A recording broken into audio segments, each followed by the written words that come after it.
Bonjour et bienvenue dans ma première vraie vidéo sur YouTube. Je me présente, je m'appelle Hugo, j'ai 26 ans et je suis préparateur physique. Cette vidéo, elle marque le début d'une série de vidéos que j'ai envie de faire sur pas mal de sujets variés autour de l'entraînement et de la santé. Donc je vais essayer d'avoir un rythme d'à peu près une vidéo par mois. Je sais que j'ai déjà une vingtaine d'idées, mais si vous en avez aussi, vous pouvez les mettre en commentaire de la vidéo. Et pour commencer, je vais parler d'un défi que je vais me lancer. Donc je vais essayer de faire du sport intense tous les jours pendant 30 jours d'affilée, donc pendant un mois entier. Et tout ça sans faire d'étirement, sans faire d'exercice de mobilité, sans faire de renforcement musculaire et sans utiliser de méthode de récupération particulière. Le seul truc un peu spécial que je vais faire, c'est que je vais utiliser des méthodes de kinésiologie sportive que je présente dans ma formation que je viens tout juste de sortir, sur laquelle j'ai passé plusieurs mois à travailler et qui se base sur les enseignements de plusieurs organismes américains, sur mes expériences personnelles et sur plusieurs années de pratique. Vous pouvez retrouver des extraits de cette formation sur ma chaîne YouTube et si vous avez envie d'avoir plus d'informations, n'hésitez pas à m'envoyer un message privé sur mes différents réseaux sociaux. Et donc pour revenir au défi, l'objectif c'est de montrer à quel point certaines techniques de kinésiologie sportive peuvent être utiles et puissantes, à la fois pour minimiser les raideurs et les douleurs, mais surtout pour optimiser les sensations du corps et les performances. Avant de parler plus en détail des séances que je vais réaliser pendant le défi, je suis obligé de m'arrêter quelques instants pour parler de la kinésiologie. Donc il y a certaines personnes qui connaissent peut-être pas le domaine, mais je sais qu'il y a aussi d'autres personnes qui vont commencer à froncer les sourcils. Et en soi, je peux les comprendre parce qu'actuellement, il n'y a pas forcément d'études scientifiques qui valident l'efficacité des techniques de kinésiologie. Il y a même l'INSERM et l'OMS qui ont fait des rapports contre cette pratique, notamment parce qu'elle se base beaucoup sur le testing musculaire manuel, qui par essence n'est pas objectif et est relativement subjectif. Il y a aussi quelques autres critiques, et ça d'ailleurs j'en ai conscience, et j'en parle dans une vidéo qui est présente dans le premier chapitre de ma formation, et qui est aussi disponible sur ma chaîne YouTube. Personnellement, j'utilise le terme de kinésiologie par manque de termes plus adaptés, mais en soi, je pense que je fais des choses assez différentes de ce que font les kinésiologues en France. D'ailleurs, moi, je suis pas kinésiologue, je suis juste préparateur physique et j'utilise des techniques de kinésiologie seulement dans un cadre sportif, donc pas dans un cadre de bien-être, surtout pas dans un cadre thérapeutique. Ce que je fais, c'est juste que j'utilise des techniques que j'ai apprises auprès de divers organismes américains, donc Reflexive Performance Reset, Square One System, Kinesiology Institute, Posture Pro, The Health et encore 2-3 autres organismes. Et d'ailleurs, si ça vous intéresse de savoir toutes les formations et tous les diplômes que j'ai passés, vous pouvez les retrouver soit sur mon site web ou soit dans une story à la une sur ma page Instagram. Moi, je suis convaincu que les techniques que j'utilise et que je présente dans ma formation, elles ont un intérêt parce que j'ai vu plein de bénéfices, que ce soit sur moi ou que ce soit avec les sportifs et les athlètes avec qui j'ai pu travailler. Donc là, je sais qu'il y en a certains qui vont parler d'effet placebo.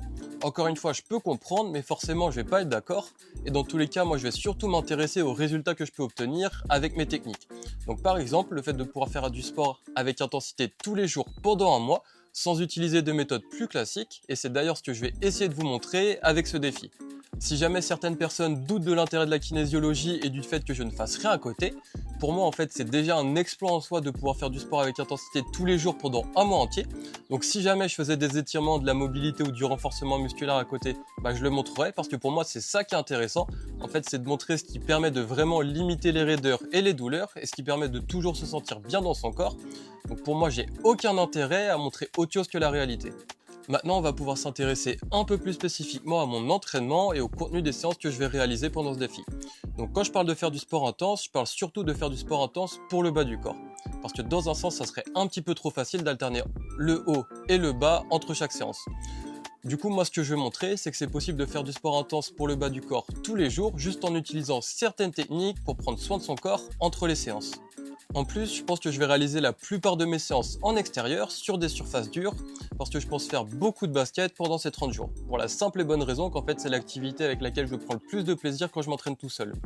Et aussi pour être honnête, parce que mon objectif principal en termes de performance, ça serait de pouvoir dunker.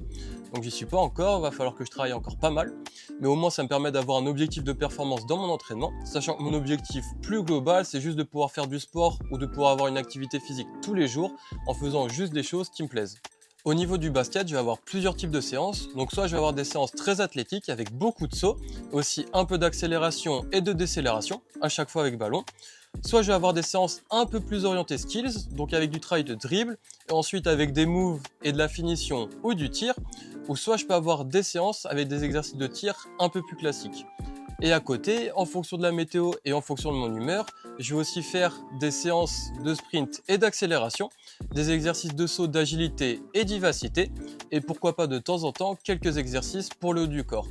Dans tous les cas, pour cette partie, je vais surtout reprendre des exercices et des blocs de travail que vous pouvez retrouver dans les séances à thème qui sont disponibles sur mon site. Enfin, le dernier point important de mon défi, c'est que je vais essayer de faire 30 séances différentes, même s'il y a bien sûr quelques exercices qui vont revenir de temps en temps. Du coup, que ce soit pour mes entraînements basket ou pour mes autres séances, je vais essayer de vous montrer plein d'exercices variés.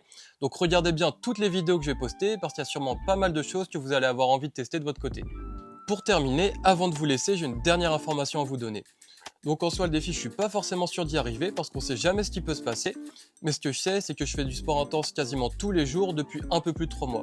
Donc depuis début mars, j'ai dû louper seulement 7 ou 8 jours où j'ai pas fait de sport. Et sur les 100 derniers jours, j'ai dû faire au moins 85 séances de sport intense. Donc vous faites ce que vous voulez de cette information et de ce que ça signifie pour mes techniques de kinésiologie.